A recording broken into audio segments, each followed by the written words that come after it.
Dicen los antiguos que hay hombres que nacen para hablar y otros que nacen para callar, y entre ambos extremos, entre la voz que ilumina y el silencio que protege lo sagrado, se levanta la figura de San Teófilo de Antioquía, el pensador que habló con los dioses del silencio. Fue en los días en que el imperio aún respiraba con la fuerza de 1000 legiones, y las ciudades del oriente romano ardían con el fuego del pensamiento. Antioquía, su cuna y su trono, era entonces una joya encendida entre montañas y ríos. Las columnas de mármol reflejaban la luz del Mediterráneo, y en sus calles convivían los ecos de 3 mundos: el helenismo, el judaísmo y aquella nueva fe que los hombres llamaban cristiana, todavía pequeña, todavía perseguida. Era un tiempo de mezcla y de conflicto. Las palabras de los filósofos aún dominaban las plazas. Los templos de Zeus, Apolo y Artemisa levantaban sus sombras sobre los barrios del pueblo, y entre el incienso de los altares y el murmullo de los mercados, algunos pocos hombres, silenciosos, prudentes, ardientes en secreto, comenzaban a pronunciar el nombre de un Dios único, invisible y eterno. Teófilo fue uno de ellos, no un mártir, sino un testigo, no un profeta del desierto, sino un pensador de las ciudades. Y en esa diferencia radica su misterio, porque fue en el corazón de la civilización, no en su margen, donde encendió la llama de una fe razonada, una fe que buscaba comprender, antes de creer, que amaba la verdad, tanto como la adoraba. Antioquía, la tercera ciudad del imperio, era también una frontera espiritual. Allí convivían los seguidores de Platón, los sacerdotes de Dionisio, los rabinos de la sinagoga y los primeros presbíteros cristianos. Las noches estaban llenas de discusiones sobre el alma, la materia, el tiempo, la eternidad. Los ecos de Aristóteles se mezclaban con las oraciones de los salmos. Y en medio de ese torbellino de voces, Teófilo, ya anciano en sabiduría, aunque joven en edad, comenzó a escribir. Sus textos,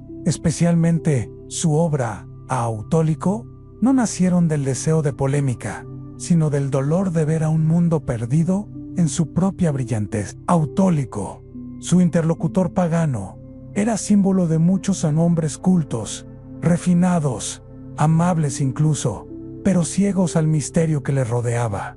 Teófilo no los odiaba, los comprendía, había caminado entre ellos, había amado sus libros, había bebido del mismo vino del pensamiento griego, pero algo en su alma había despertado. Una voz más antigua que Homero, más alta que los oráculos, le había llamado. Y así, en una Antioquía adornada por mosaicos y cúpulas doradas, comenzó el diálogo que cambiaría su destino, el diálogo entre la razón del hombre y el silencio de Dios. Porque eso fue Teófilo, un filósofo que buscó a Dios, no entre los truenos del Sinaí, ni en las visiones del Apocalipsis, sino en el pensamiento, en la lógica, en el orden del universo. Creyó, sí, pero creyó razonando. Amó, pero amó comprendiendo. Y ese equilibrio, raro, luminoso, peligroso, lo convirtió en uno de los primeros arquitectos del pensamiento cristiano. De la vida de Teófilo,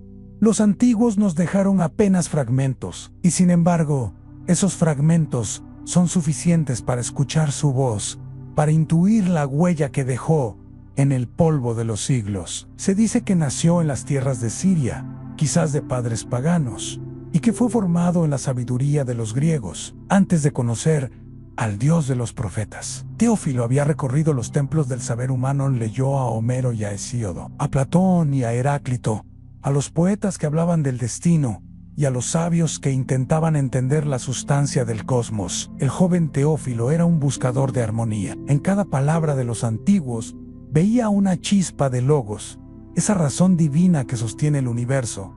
Pero el logos, para él, aún no tenía rostro. Era una idea, un eco, una forma de luz sin origen, hasta que un día, nadie sabe cómo, nadie sabe dónde, esa luz tomó nombre, y el nombre se hizo carne en su pensamiento. Cristo se le reveló no como una figura legendaria, sino como el verbo que los filósofos habían vislumbrado sin conocer. Allí comenzó su conversión. No fue repentina ni extática, sino silenciosa, profunda, como un amanecer lento en el alma. Comprendió que lo que los sabios griegos buscaban por la razón, los profetas de Israel lo habían recibido por revelación, y que ambas corrientes, la griega y la hebrea, no eran enemigas, sino ríos que convergían en el mismo mar en el misterio de Dios, hecho palabra. Por eso, cuando más tarde escribió a su amigo Autólico, no lo hizo con ira, sino con ternura. Sus palabras, revestidas de razón,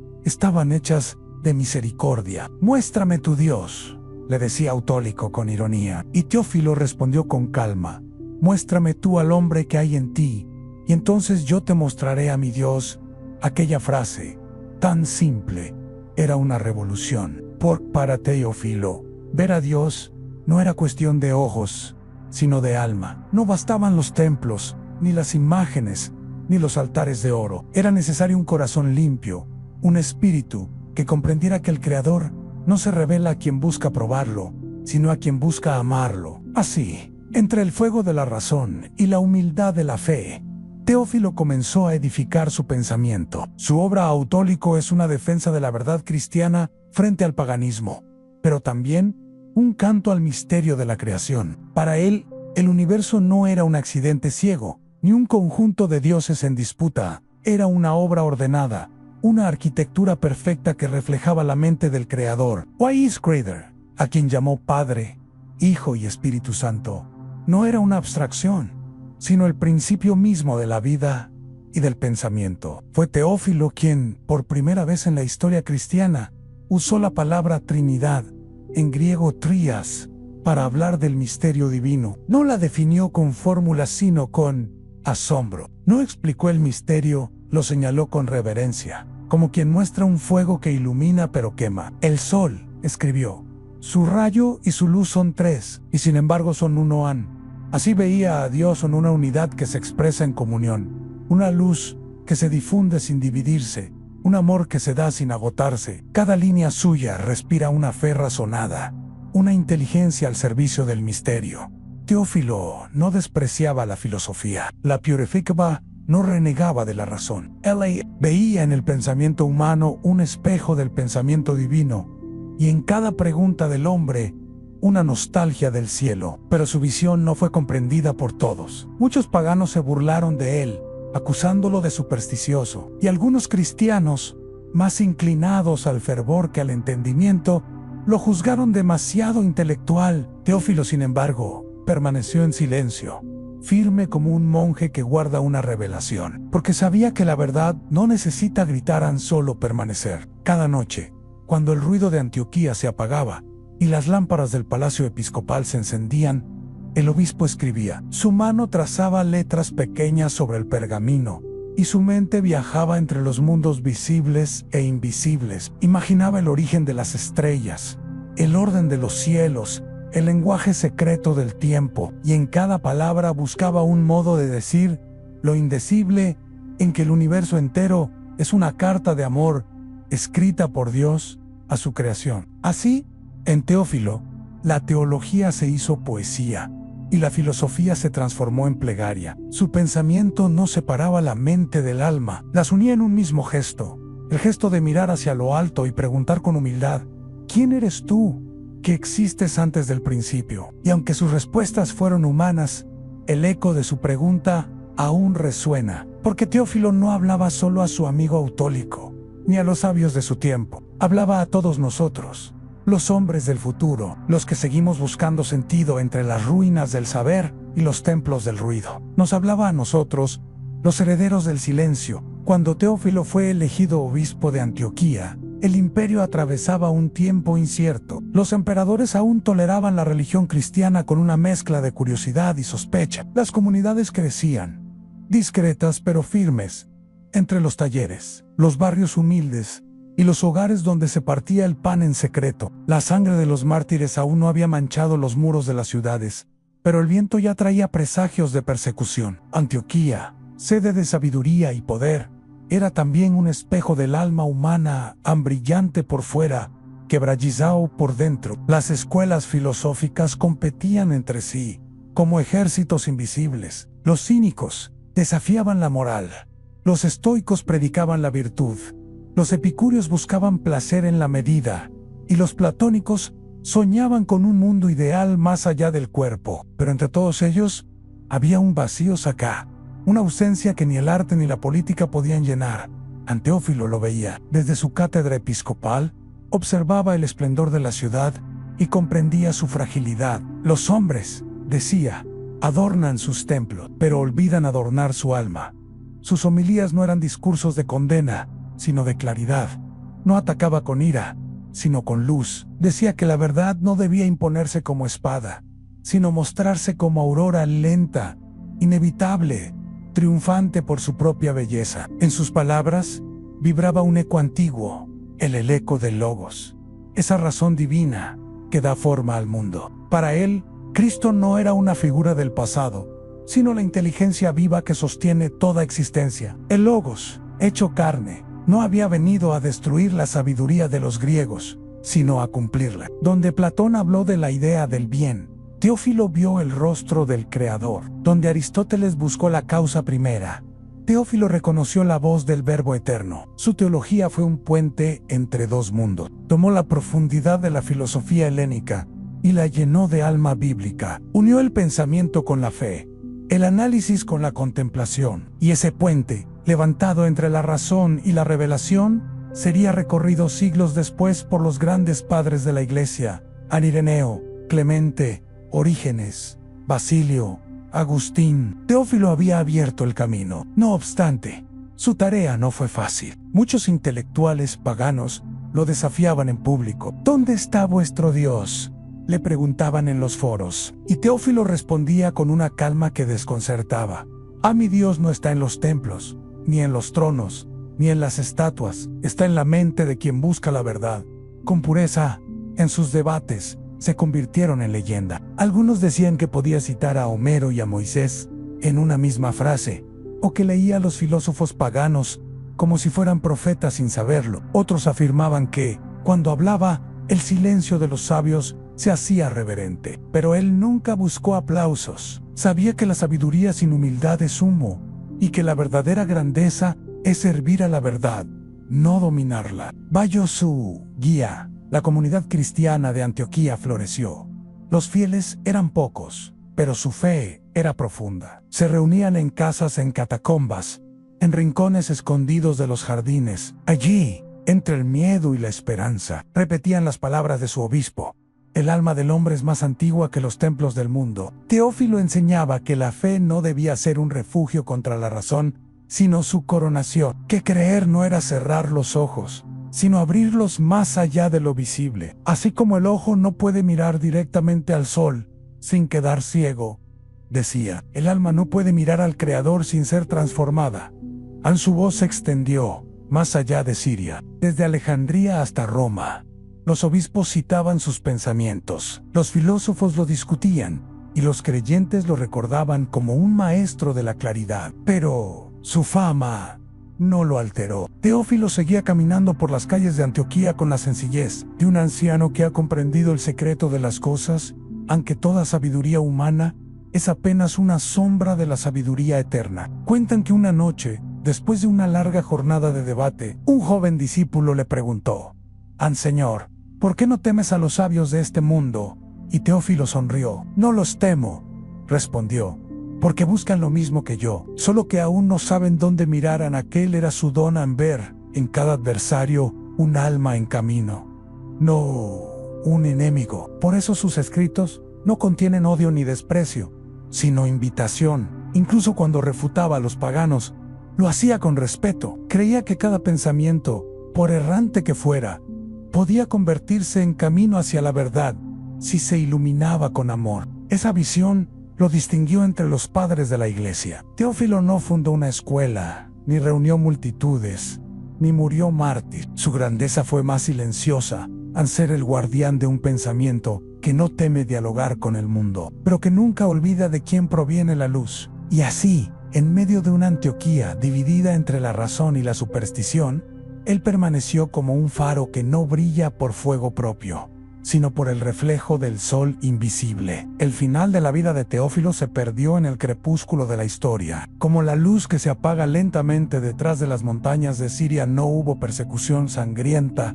ni martirio, ni exilio, solo el paso del tiempo, la serenidad del alma y el silencio del sabio que sabe cuándo callar. Los cronistas dicen que murió en paz, en Antioquía, hacia el final del siglo II, pero no hay tumba que marque su descanso, quizás porque su verdadera sepultura fue el corazón de aquellos que escucharon su voz, Wai Su Horencha, el pensamiento que sembró en la iglesia, silenciosa pero indestructible, como una semilla que espera siglos bajo la tierra antes de florecer. Después de su muerte, otros tomaron su palabra, sus ideas, su lenguaje, su forma de entender el misterio de Dios se extendieron como un río invisible por las generaciones. Los padres alejandrinos lo citaron, los monjes siríacos lo veneraron, los teólogos del siglo IV repitieron su visión de la Trinidad como un canto. Incluso cuando su nombre se fue borrando de los labios de los hombres,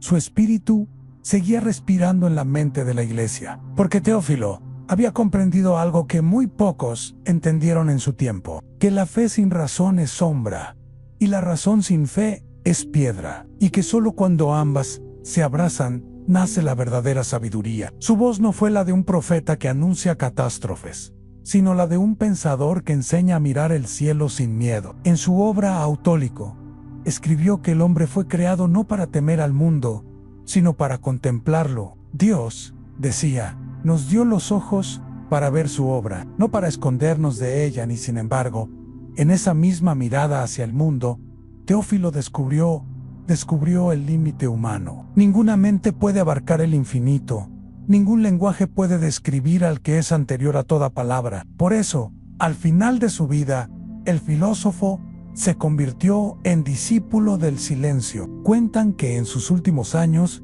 ya anciano, Teófilo solía pasear al amanecer por los jardines del obispado. Allí, entre el perfume de los cipreses y el murmullo de las fuentes, se detenía a contemplar el sol naciente, y sus discípulos, viéndolo inmóvil, comprendían que para él el silencio era ya una oración, porque había hablado tanto de Dios, que solo le quedaba escucharlo. Ese es su verdadero legado, al haber mostrado que el pensamiento más elevado desemboca en adoración, y que toda sabiduría termina arrodillada ante el misterio. Con el paso de los siglos, su nombre se cubrió de polvo, pero en los libros antiguos, entre los fragmentos que sobrevivieron, su voz aún resuena, la voz de un hombre que buscó a Dios no por temor, sino por amor a la verdad. Y esa búsqueda lo convierte, todavía hoy, en un maestro para los tiempos de duda. Porque vivamos, como él vivió, en una era de ruido, de mil voces que claman sin cesar. Y en medio de ese tumulto, el ejemplo de Teófilo nos recuerda que la fe no se impone gritando sino contemplando, que el alma no se conquista, sino que se despierta. En su figura se unen el filósofo y el creyente, el razonador y el místico, el hombre de libros y el hombre de plegarias. Fue, en esencia, un puente entre Grecia y Jerusalén, entre la mente y el espíritu, entre el saber y la esperanza. Y al recordarlo, uno comprende que la historia de Teófilo no termina en su muerte, porque su enseñanza sigue viva. Cada vez que un creyente busca entender antes de juzgar, cada vez que un pensador se atreve a mirar al cielo sin perder la humildad, cada vez que alguien escucha, en medio del silencio, la voz que no se apaga a la voz del Logos eterno. Teófilo habló con los dioses del silencio, y su respuesta fue una revelación, que el verdadero conocimiento no nace de las palabras, sino del silencio que las sostiene, que el universo entero no es otra cosa que un eco de esa palabra que un día se hizo carne y habitó entre nosotros. Y así, desde la distancia de los siglos, su mensaje sigue resonando, aunque la sabiduría no está en vencer, sino en comprender, que la fe no es huir del mundo, sino iluminarlo desde dentro, y que todo pensamiento, si es puro, termina en oración. Por eso, cuando el último sol de su vida se ocultó sobre Antioquía, el alma de Teófilo no se apagó, simplemente regresó al origen del silencio del que había venido. El polvo del tiempo cubrió su nombre, pero no su los. Hoy, los que buscan en los antiguos textos, encuentran en él un guía olvidado. San Teófilo de Antioquía no fue un héroe de espada ni un mártir de fuego, sino un mártir de pensamiento, un hombre que ofreció su inteligencia al misterio. Y quizá, en un mundo donde la fe y la razón a menudo se enfrentan, su voz vuelve a ser necesaria, porque Él nos enseñó que Dios no teme a la mente del hombre, sino que la creó para que lo buscara, y que el silencio, lejos de ser ausencia, es el lenguaje más puro del alma que ha encontrado la verdad. Así termina esta historia, no con un final, sino con una promesa que cada vez que la razón se incline ante el amor, Teófilo volverá a hablar. Que cada vez que alguien escuche en el silencio el rumor del Eterno, su voz renacerá. Y que mientras exista un corazón que busque la luz, el filósofo de Antioquía seguirá caminando entre nosotros. Si esta historia ha tocado tu alma, si en las palabras de San Teófilo has sentido el eco de lo eterno, te invito a permanecer en este viaje de memoria y fe. Suscríbete a este canal para seguir descubriendo las vidas de aquellos que construyeron el alma del mundo. Da tu me gusta para que la luz de estos relatos siga extendiéndose, y acompáñanos en el próximo episodio, donde otro nombre antiguo nos recordará que la historia es también una oración que nunca termina. Que la paz del Logos te acompañe. Hasta el próximo encuentro.